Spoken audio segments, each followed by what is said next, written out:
as humans, we think of the world through our eyes. If we close our eyes, we think of the world through our ears, acoustic information. So we've got cameras and microphones, but we have largely forgotten the sort of third version of the world, which is the chemical information. And we experience that through smell and taste. And they're actually really important to our existence. And that's, I guess, at its core, what we're providing is real-time chemical sensing. The New Zealand Tech Podcast, brought to you by Gorilla Technology, proactive and strategic IT. Hey folks, greetings and welcome along to the New Zealand Tech Podcast.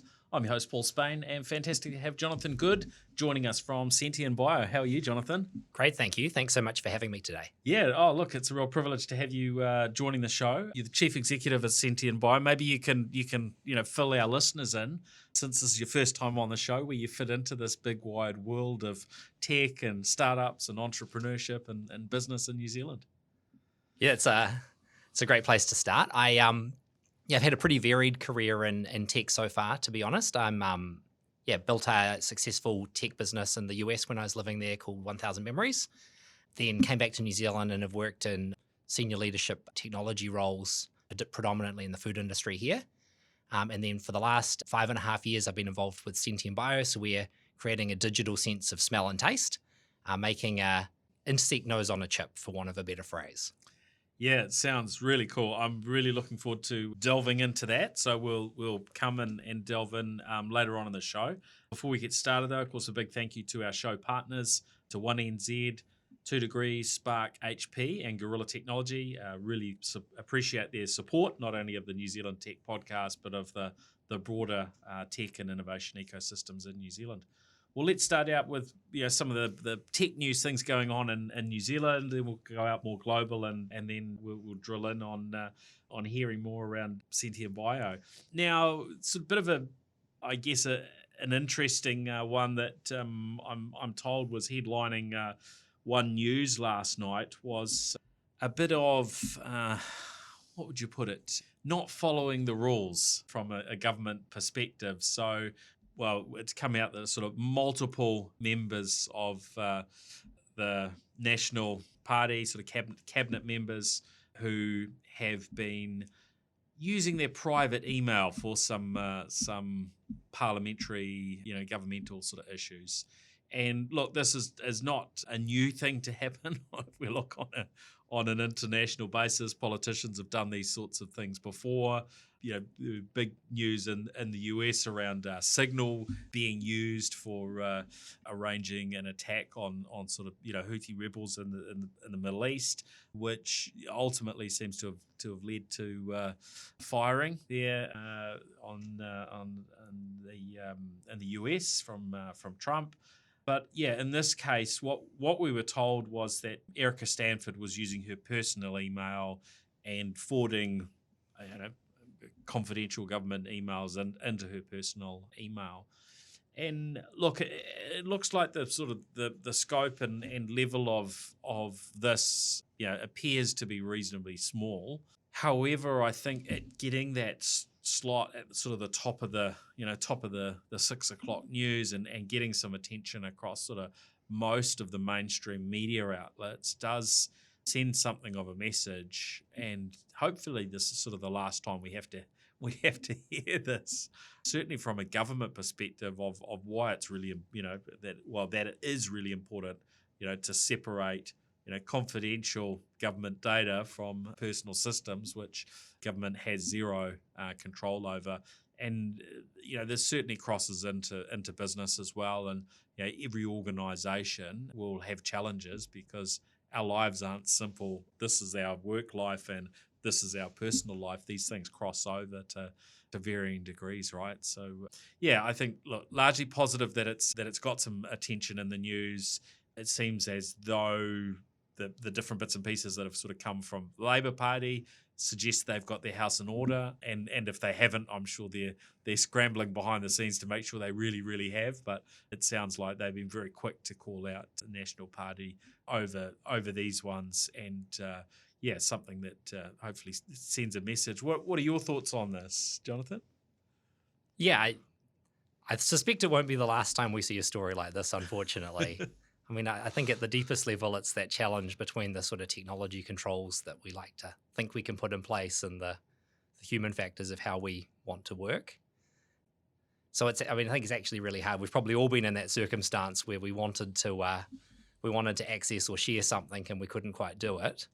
And yeah, it's really important that we've got the education and training systems to remind people why we have protections, and then also the accessibility, I guess, of delivering ways that people can work. So yeah, I think it's sort of it's easy to sort of point to someone doing something wrong. I mean, obviously Hillary Clinton suffered through this in 2016 as well, but yeah, it was sort of the big initial one, wasn't it? Yeah. And I think the sort of deeper question is, what were was it purposeful, or was it because actually there was a lack of training and support, and how could those be remedied? Yeah. And look, it is, I was asked by a media outlet today, well, how secure are government systems? Are they sort of, bulletproof and perfect? Is that why we can't trust sort of personal systems? But, we know the reality there is, nothing is entirely secure. And in fact, I was just looking up when was the breach, or when did we hear about the breach of the parliamentary network?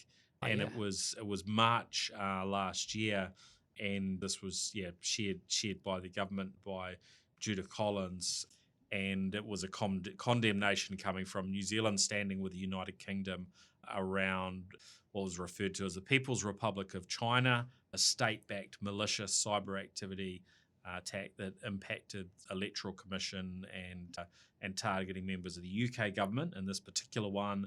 But then it also went on to talk about that the GCSB had also established links between a state-sponsored actor linked to China and malicious cyber activity targeting parliamentary entities in New Zealand. So, yeah, there's some realities there where, even you keep your data where it's supposed to be, it's not guaranteed. And this is one of the reasons I think, we have a lot of caution around, hey, who should have what data, and the more data that a government asks for or a business entity asks for, the more chance that data is going to end up where you don't want it. So, but you create even more problems if you're then relaxed around allowing data that should be kept within those bounds to then float out to private and personal systems, which government or an organisation usually has zero control over.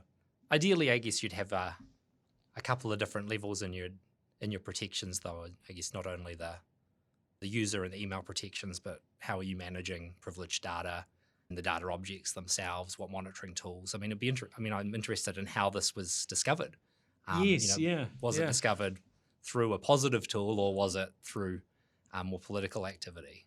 Yeah, well, when we look at the sort of data breaches that have happened over the year from a government perspective, I remember one of the ones I heard about quite some years ago. I was thinking, they should be able to, they shouldn't be getting caught with this. It might have been, I'm trying to remember which government entity it was, whether it was Inland Revenue or not quite sure. But when I had a look at it, you thought, well, with the right sort of data classification, Exactly.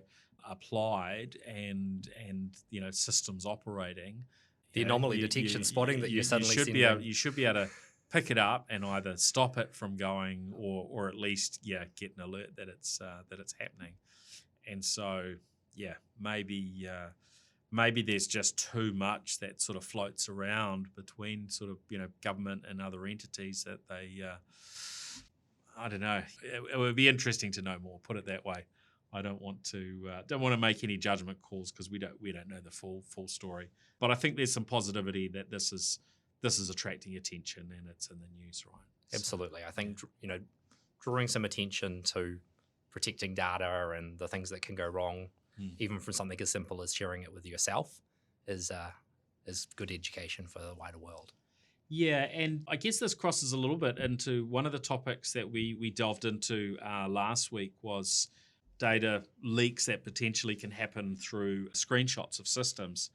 And the main topic that we delved into was Microsoft launching their recall capability, which largely on business systems is going to be disabled and not operate, and even on personal systems, it won't screen capture if you're running the built-in sort of remote, what do you call it, the Microsoft Terminal Services Client software, which has been around for many years. If you're using that to, say, access a company desktop, a virtual desktop in Microsoft's Azure systems. So there's areas where it's blocked, but it doesn't seem to kind of cover all of the bases. And we had some discussion on that, and I did make the comment, hey, if anyone from Microsoft is listening, it'd be interesting to hear thoughts. Now, the response that came back was basically a link back to their blog post, which I don't think really answers these questions, but it's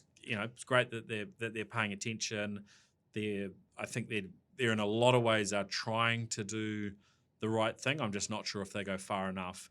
The other thing that I touched on very briefly was that there was an organisation that has software for screen capturing a desktop for remote workers, so that their manager can check in and see whether they're really working and so on. Which I guess some organisations use that. It's not the sort of technology I'm keen on at all, and this is probably one of the many reasons. Employee monitoring software, they call it. But I did look that up afterwards, and so for those that are curious around the risks of that particular software, you can jump online and you'll see some of the news stories. And it was around this employee monitoring software, a privacy breach for Work Composer, and apparently their app used by over 200,000 people, and over 21 million screenshots were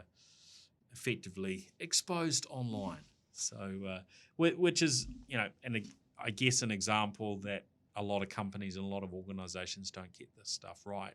You would think if your job was taking screenshots of confidential information, that your number one thing would be making sure you really had that locked down. But I guess it doesn't always play out like that, does it? No, I think it's really important when you're engaging with a software vendor to think about what security practices they've got in place.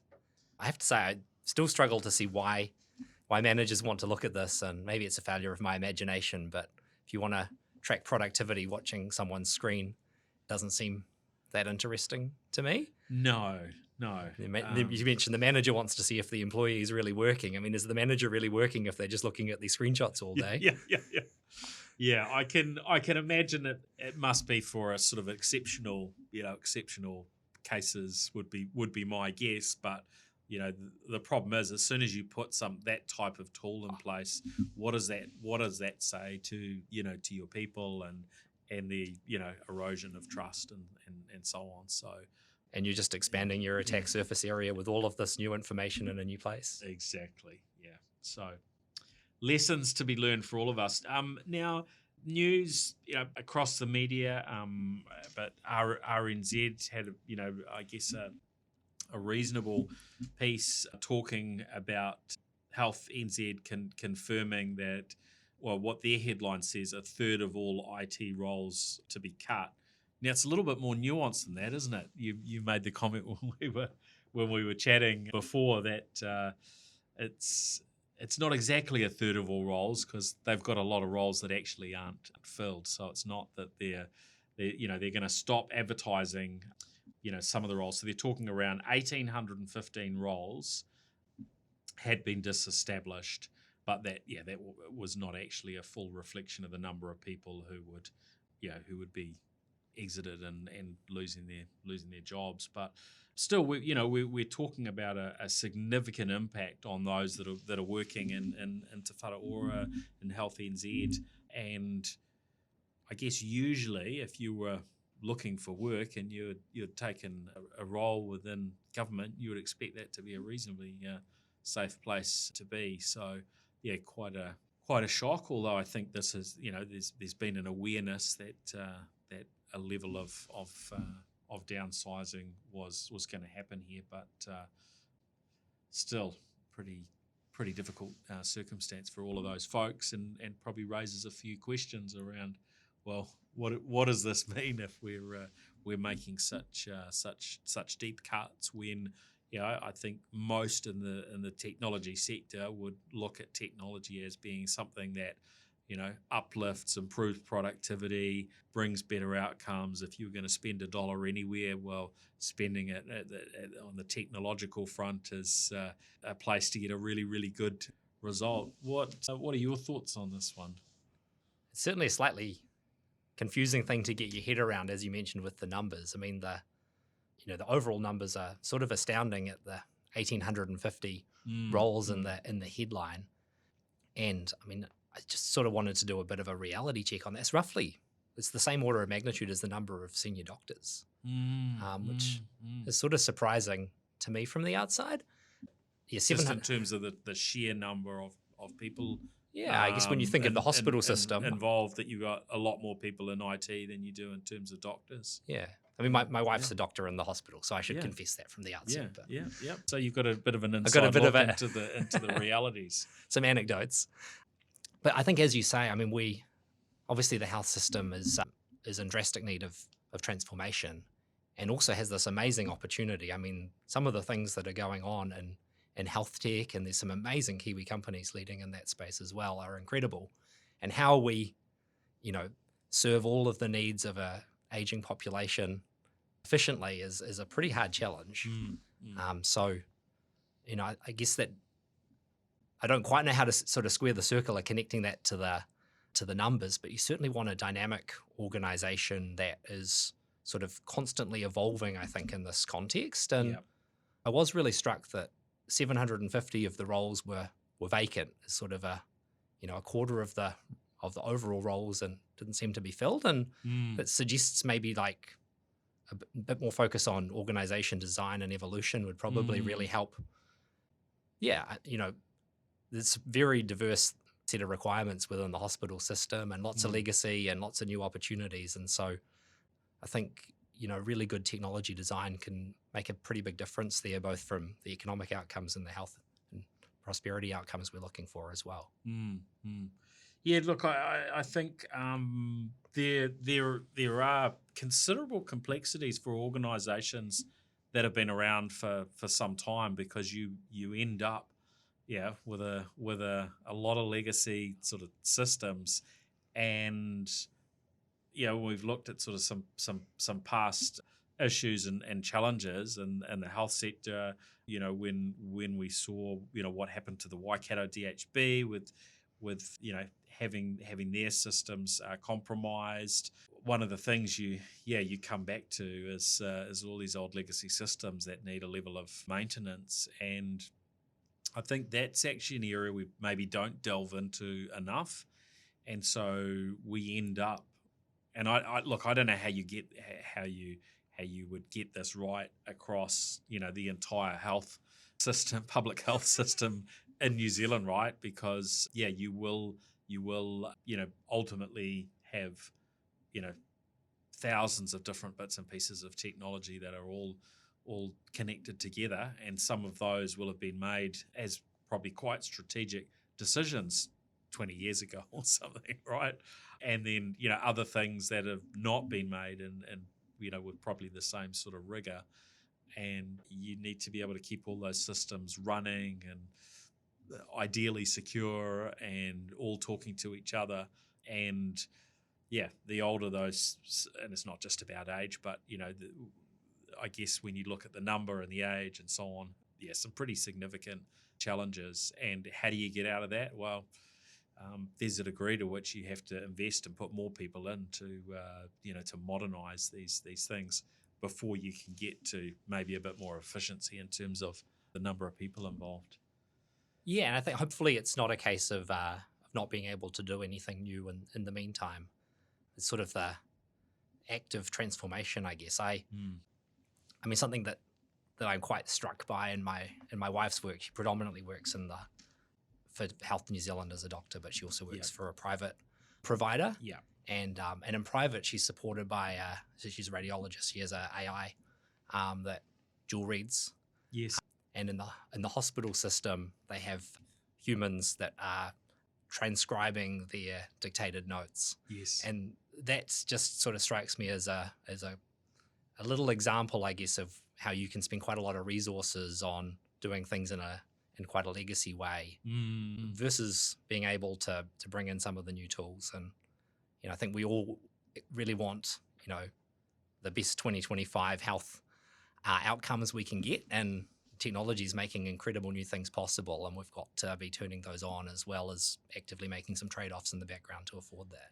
Yeah, it's a great point, and it'd be a really interesting one to to delve into a little bit more, because we've probably also talked on New Zealand Tech Podcast around how poor some of the transcription things can be with particular health things. So there's a significant upside opportunity, but there is a kind of picking the right timing, picking the right technology, and so on. But I think we have seen that area move along, pretty quickly with some quite specialized tools that have probably covered the vocabulary, pretty well. But some of the sort of, I guess, some of the tools that have been used in the medical world have led to some what can be quite comical results if you read them. But of course, if that's somebody's health at stake, you want to have a high degree of confidence, right? So yeah, and it also comes back to the work design of how are you changing?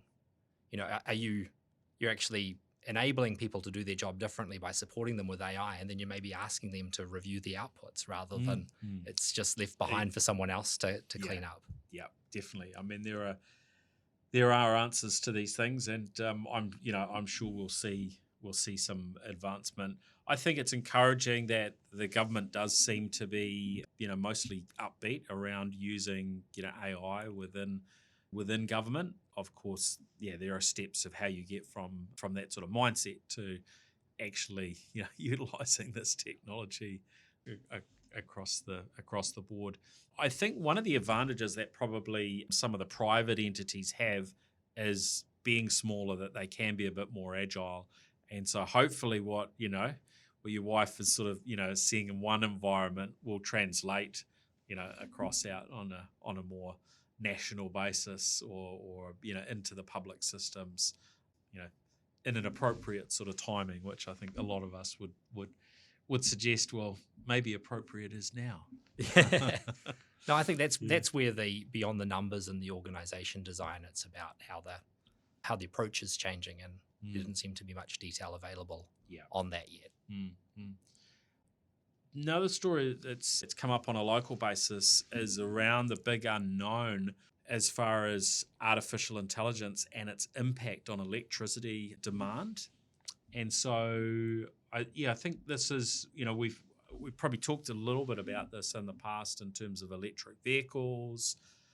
How does all this fit together for New Zealand? But one of the data points I saw was for Vector, being our largest electricity lines company, for their 25 to 35 plan, they're forecasting a 60% rise in data center demand over the next decade, which potentially could add up to 700 megawatts to Auckland's current 1,800 megawatt daily usage. So that's a pretty significant jump. But I think there's, it's worth noting that the likes of Amazon, Microsoft, they seem to be really heavily focused on supporting their data centers at least, and it's not just them, obviously, that are here. Spark are investing very, very heavily, and understand they're out, looking for additional co-investment to go into some of their data centers. But what we're seeing, especially from those bigger players, is a commitment to renewable energy, and often it's an investment into some sort of new renewable energy generation. So that kind of means that there is investment kind of coming in to build it up. And of course, any data center that operates in New Zealand is taking advantage of the huge amount of renewables that we've been generating in New Zealand as it is. But maybe, I don't know if we've still got the coal going on. That was a big story a couple of years ago or not. Hopefully not so much on the coal front. I have to look up those stats. Yeah, what do you think around this increase? Because I mean, I've talked just generally around the data centers, but there's sort of the unknown, and when we look at AI, that tends to need to use a fair bit more power than just traditional data center loads. Do you think New Zealand's going to have some really hefty requirements on that front, because we're just going to keep using AI more and more, aren't we? Absolutely. I mean, we're just at the start of the sort of new AI transformation of how we live and work, and the data needs of that and the power needs of that are going to be phenomenal. So I mean, I was pretty excited about this potential, to be honest. I think that it would be great for New Zealand to have continued investment here, and great for the world that data centers are being built in a place that not only has a strong sort of current setup in terms of renewables, but is endowed with lots of potential renewables with sun and wind and water. I think that the hard part is for forecasting what's required and being able to look out far enough and make decisions in time to support this infrastructure. But I think the potential for New Zealand of having more data centers here and enabling the local economy and people to be able to leverage those resources here in New Zealand is really exciting. Yeah, I think so, and I think largely we prefer to have the data centers here in New Zealand than elsewhere. I did just try and pull a little bit of data on our coal usage, and I'm looking at some charts here just quickly.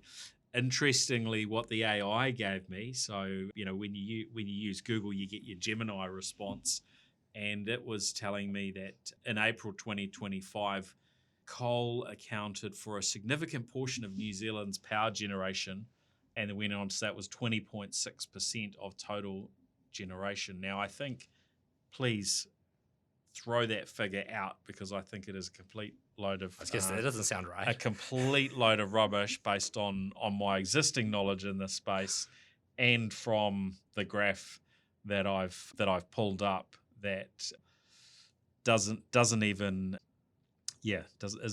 mentioning coal. So this is I've got some graphs that are sort of total generation, and you're between 40 and 50% for hydro, geothermal between 20 and 25, wind between 6 and 11%, and then thermal at 17 to 20. So there's not much room left for there to be coal, and coal's not specifically listed. So there's a little bit of just a reminder in there. I thought I'd throw that in. I think the coal's probably in the thermal though.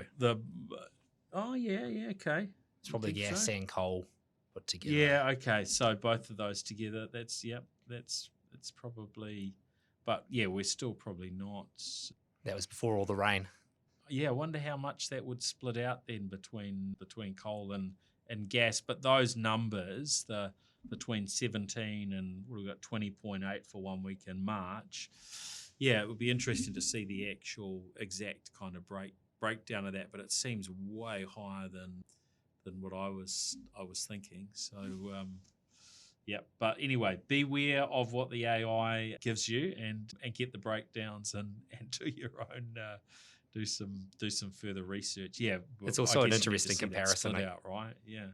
I guess against where else people are running workloads, though. I mean, we've been running our GPUs in the US because it's more available. Yes, and I'm pretty sure that the renewable stats over there are going to be less favourable. Oh yeah, I mean you look at that, and the large majority of it is renewable. So. Yes. Right. So on to just a couple of the sort of international topics. Apple haven't done so well in court recently, and so this means we've got what looks to be a very fast developing landscape of, I guess, apps that previously. So Spotify, I think, was one of the first kind of cabs off the rank, as it were, who now are changing how you can subscribe and pay for Spotify and the price of that. So this comes back to the ongoing, I guess, court wranglings for Apple, who had basically said, look, you've got to pay your pound of flesh to Apple through your iPhone, iPad apps. Yeah, all the way back to if when there were sort of Fortnite. subscriptions and so on, right? And it was because of the Fortnite sort of brought the case against Apple and said, hey, this isn't right and doesn't make sense. And they've kind of dug their toes into a point of, taking Fortnite out of App Store and so on. Well, yeah, the court have really, come back and said, well, yeah, Apple shouldn't be able to do exactly what they're doing. Now, there's already some differences in Europe where in the EU you can have, other app stores on your phone rather than going through Apple. But Apple was really insisting that if you were selling a subscription through your app, and Spotify was an example, then Apple would get their cut of that. And now you can have that outgoing link and completely bypass any cut going to Apple. So we'll see hopefully some of these sort of subscription prices it'll be easier to get a lower subscription price by using the app and going through and buying and not having to kind of know the tricks, or for the prices to have been at that higher end. So Apple are really pushing back on this. So it'll be interesting to see what results they get through the courts. But these things seem to go on for years and years. So yeah, pretty interesting time. What's your feeling, Jonathan? Does it make sense that Apple should have been getting the level of cut that they're getting for a digital marketplace? Yeah, well, I think it's not just that; it's also stopping people being able to purchase somewhere else without taking their own cut. The sort of 27% off platform fee that. I mean, I think most people, when they look at it, would say that seems pretty unfair, and obviously the courts have found that, and now Apple's responded. But yeah, it seems to me, great boon for consumers that there might be a little bit of relief on subscription prices as hopefully some of this value is returned to consumers. I mean, the App Store is bigger than Hollywood, right? It's $100 billion a year in revenue. So it's pretty material numbers we're talking about here. And even for Apple, it's, I think 10% of their overall revenue is from the App Store. Yeah. Yeah, there's definitely going to be an impact if this, becomes permanent, and who knows what other flow on there could be from it. Now, you mentioned Hollywood. Trump is apparently indicating 100% tariffs on movies produced in foreign lands. So, here in New Zealand, we create a lot of content. I guess it fits under Tech Podcast because a lot of it's distributed digitally and so on. And I guess these days, sort of cinemas, generally tend to have a form of digital streaming. But if they go ahead with this, that could have a massive impact on New Zealand, where we've been generally trying to grow the level of sort of film and television production here, but that could be in a difficult position if this goes ahead. So this is all part of the unknowns with what's going on under Trump at the moment, isn't it? Part of the hour by hour confusion.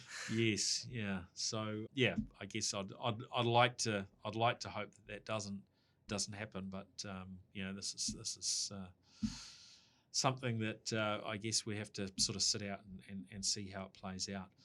Just a couple of other things on the international front. Looks like Microsoft are really gearing up more and more so for Azure to be the platform that companies would use for anything AI.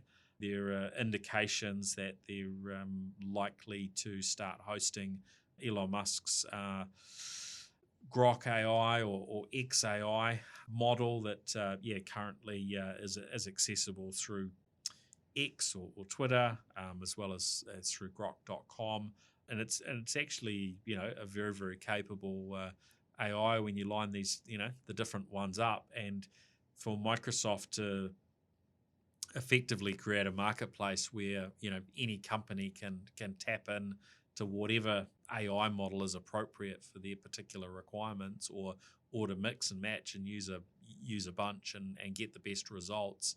That makes a lot of sense for Microsoft, and seems to be a pretty smart play. It sure does. I mean, I think they've really set themselves up as being the place where you can find the best AI tools. And I'd love to be a fly on the wall at OpenAI though, and see how this is continuing to change the dynamic. Yes. There. Yeah. I think it's going to be interesting to follow. But at the moment, is it your impression that Microsoft are, if we put sort of AWS, Amazon Web Services next to Microsoft, AWS have been very much the leader when it comes to cloud services generally. But if I'm kind of reading right what I'm seeing, it looks as though Microsoft are kind of flipping that when it comes to AI, and AI is kind of a pretty key place to be. And then if your AI workloads are sitting in Azure, then that's going to encourage an organization probably to do more with Microsoft, isn't it? Yeah, and I think that, I guess Microsoft are also bringing their strength from enterprise and the sort of Office suite that obviously has helped with the sort of first wave of their cloud services. But I think they obviously pretty early on recognized the potential in AI, and their investments in OpenAI, I guess, sort of pioneered that. But yeah, I think they are setting themselves up in a leadership position in this space, and keep looking for, to see where Amazon's going to really respond to this. So, is this? Do you tap into their services in your business? Is it? Yeah. Yeah, we've been on Microsoft startup so far, and that's working out well for you. Yeah, we've had good support. We've been able to. It's nice to have, the sort of end-to-end stack all in one place, and has been really helpful. But yeah, I guess we're also using quite a lot of AI, so it's worth thinking about where the right place is for that in the long run, and so we're constantly reevaluating. Yeah, 100%. Now, one more thing I wanted to tap into that's I guess been getting increasing attention, and probably something we've touched on a little bit in the past, is the challenges with overcrowding in space. And now we've got Amazon's Project Kuiper, which is I guess they're starting to gain some traction, and they've actually got, I can't remember, was it 19 or 26 satellites that they've now launched. So they're at the very beginning. They're wanting to have something like 3,000 satellites out there. There are other players as well in this space. There was OneWeb out of the UK who have merged with Eutelsat a couple of years ago. We certainly expect to see China doing a lot in this area as well. And we've gone from sort of sub 5,000 satellites in space entirely, going back, trying to think, maybe sort of 3 or 4 years ago, I think there was maybe around 5,000 satellites. Now I think, what are we at? We're certainly well past double that, I believe, and the numbers are just set to keep climbing. SpaceX with Starlink, I think they're aiming to get to 30,000 on their own. And when you see collisions in space, it usually creates pretty major drama, because if one thing hits another, it's not just that they bounce off, it's that they break up into all, lots of very small bits and pieces, and these things are traveling around, at insane speeds. So, you just need something that doesn't have to be of any great size. If that goes flying into the space station, that could rip right through it. Yeah, let alone all the other things that are up in space that we kind of want to be able to trust and rely on. Do you think we're going to just keep seeing this ongoing acceleration, or do you think we're going to get to a point where it's like all bets are off, no one can put stuff in space, it's too dangerous up there? Because there are suggestions that could be a possibility, right? Yeah, I think it's hard to know who's setting the rules, though. I don't think there is anyone to say no. for better or worse. I guess the question is, how do we use a finite resource effectively for humanity? And I think we are going to see more and more satellites. I'm a bit of a space nerd. I love looking at the night sky with my daughters, and there's more and more satellites up there to look at. We used to look out at the stars, and now we look at our communications infrastructure. I think there are some proactive efforts on this. I mean, the Europeans and the FCC from the US have been trying to, I guess, coordinate their own areas, and ultimately you'd expect, from a sort of game theory perspective, some sort of conventions to emerge about how collisions are avoided. I mean, there's the sort of design demise that's already required by the Americans. So after 5 years, a satellite has to be intentionally scuttled. Yeah, but we still see sort of, I guess, older things that are coming back to Earth that have been up for a long time. And the pinball effect that you're describing, where one thing creates a cascade, is everyone's nightmare. So I think this will be an interesting one to see how, I guess, it is as people we have to solve it, and it's something that we've got to work together on a global basis. And there are other things that are similar, but nothing exactly like this, where we have to put our heads together and hopefully end up with some reasonable sort of consensus. And then you've got some of these satellites that can go and kind of tidy things up, and you kind of hope that side of it gets worked out well. But once you start getting into wars and whatnot, and we're in the middle of these sort of things right now, then all bets can be off on how some of these things play out. So it's really quite hard to pick where we end up exactly in the future. But I imagine there's an aspect it's a little bit like some of the treaties and things on nuclear proliferation, where if it isn't solved, then everybody ends up losing, right? So you have to have some level of consensus in some of these areas, and hopefully we don't end up with too much kind of evil, bad things going on in low Earth orbit and beyond. So no one wants it to be their satellites that are knocked out. So everyone has just enough incentive to try and cooperate. That's it. Yeah. Some pretty strong vested interests. All right. Well, let's delve into Scentian Bio. You've been on the radar, I think, a little while. We've been hearing bits and pieces about you. Finalist for 2 of the New Zealand High Tech Awards this year. You won a big international award recently. Maybe you can tell us a little bit about that, and really keen to understand what it is that you're doing exactly. What's this idea of these sort of digital the digital nose? What's out there in terms of current technology, and what are you doing that is disrupting that area?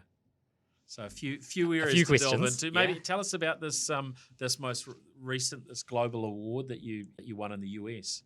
Yeah, so that was so we won the Startup Award at the IFT First, which is the International Food Technologists Conference in Chicago. It's the world's largest food science and innovation show. And so we were the grand winner of over 100 global startups that were there. That really recognized the potential of what we're doing to transform the food industry. And you might think, what has an insect nose got to do with the food industry? And that's, I guess, at its core, what we're providing is real-time chemical sensing. And so, as humans, we think of the world through our eyes. That's visual information about the world around us. If we close our eyes, we think of the world through our ears. Acoustic information. So we've got cameras and microphones. But we have largely forgotten the sort of third version of the world, which is the chemical information. And we experience that through smell and taste, and they're actually really important to our existence. But even though we often don't acknowledge that, smell's our fastest sense. And they're providing us with this information about what to eat, what's safe, what's healthy. There's all this rich metabolic information.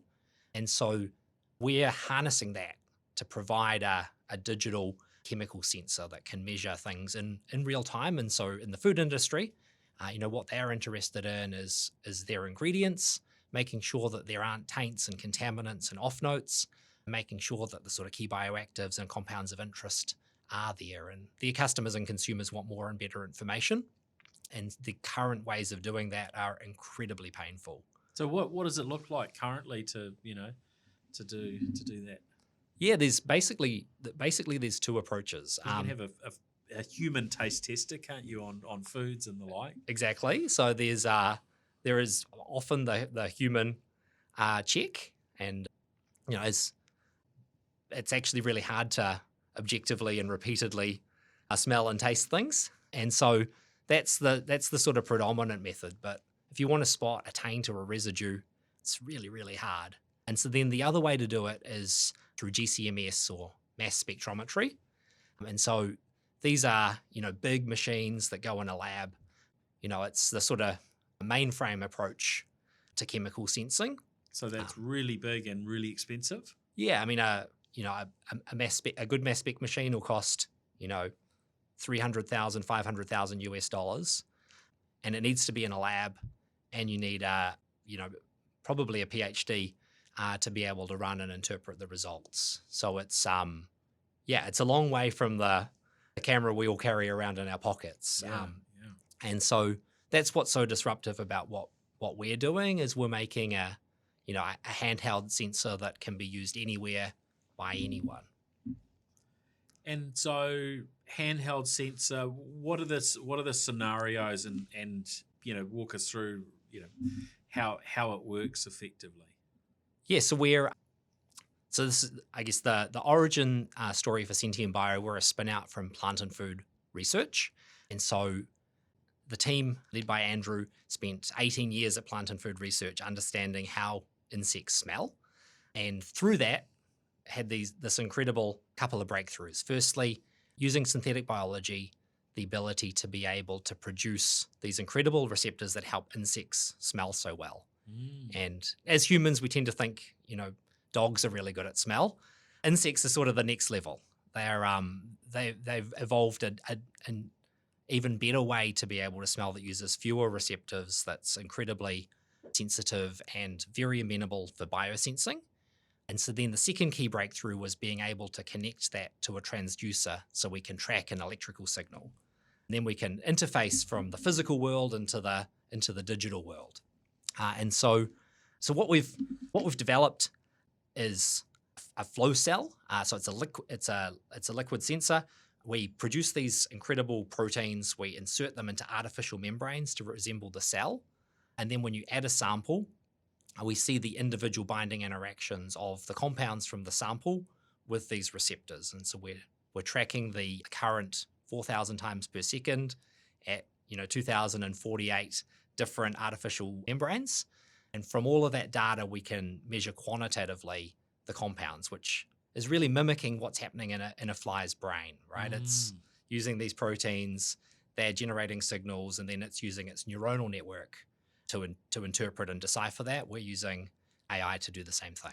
Wow, that's super impressive. Now, how do you, or where are you down sort of a commercialization track, and what are the next steps to taking what you've invented out to the world? Yeah, so we have pilots underway with 5 global food companies, various different stages along that, where we're working on these sort of known taints and contaminants in their ingredient supply chain. And it's a great place for us to start. That's where, you can imagine at these big facilities, trucks are coming in real time, and they need to make a quick decision on whether or not that load is tainted or whether to incorporate it.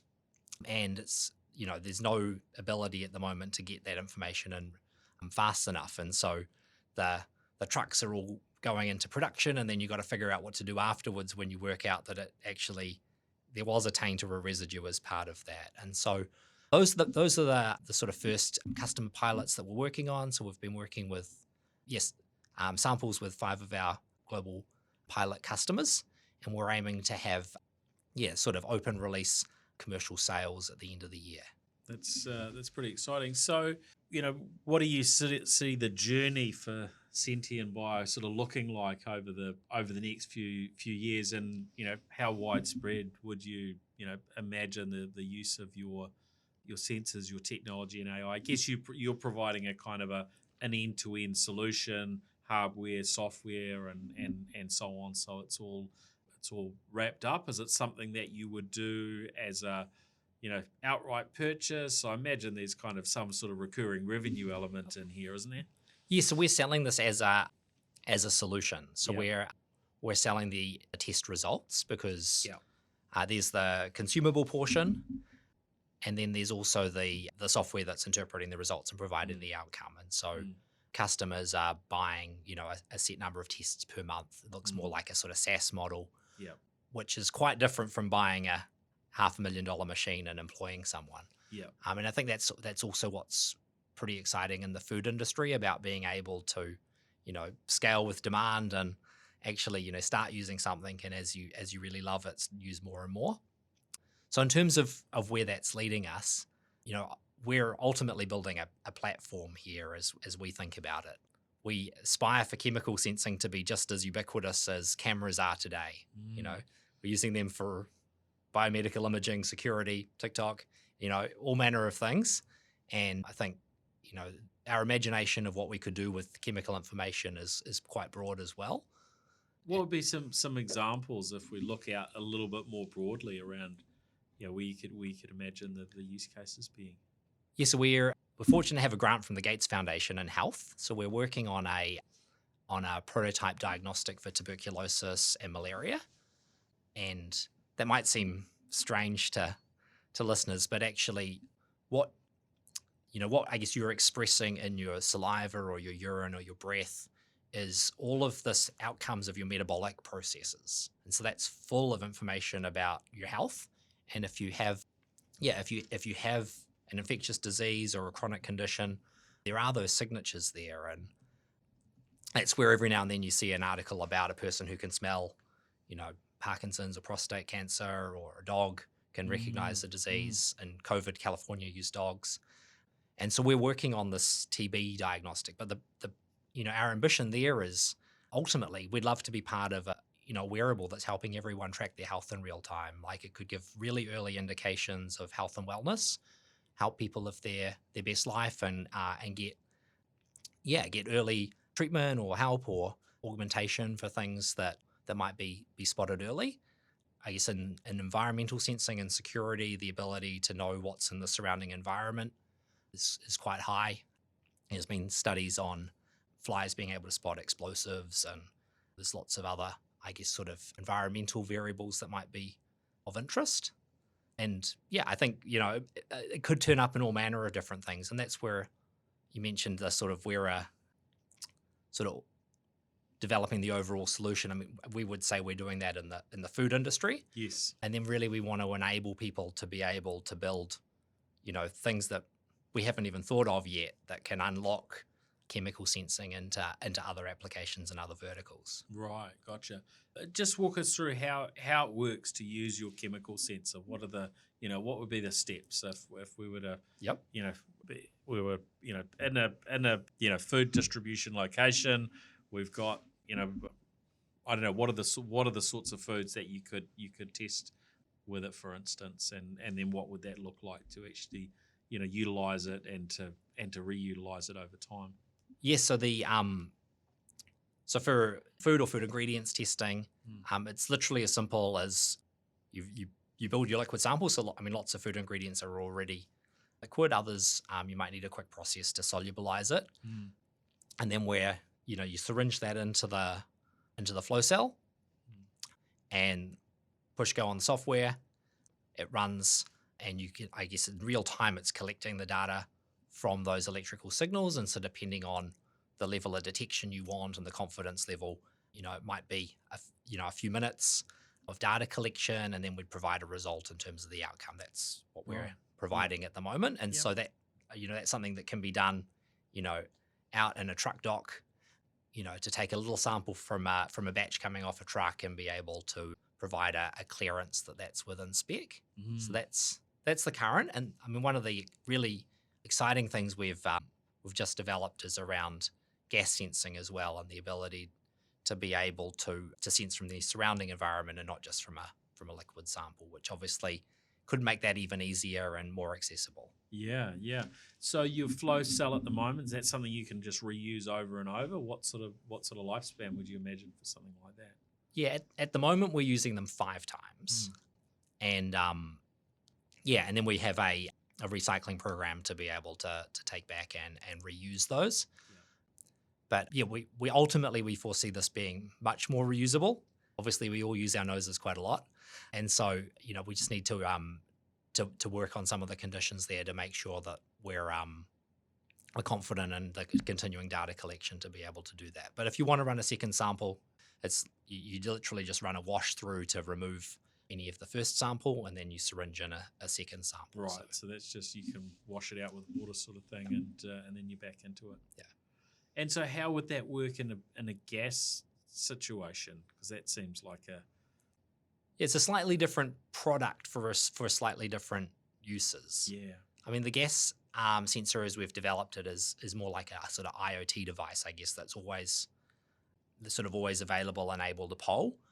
But it needs to be sort of related to use cases, I guess, to figure out what you would want to do. Mm. Yeah, I mean, I think that's where to this sort of cameras analogy and the platform idea. I mean, there's a lot of different ways these proteins and the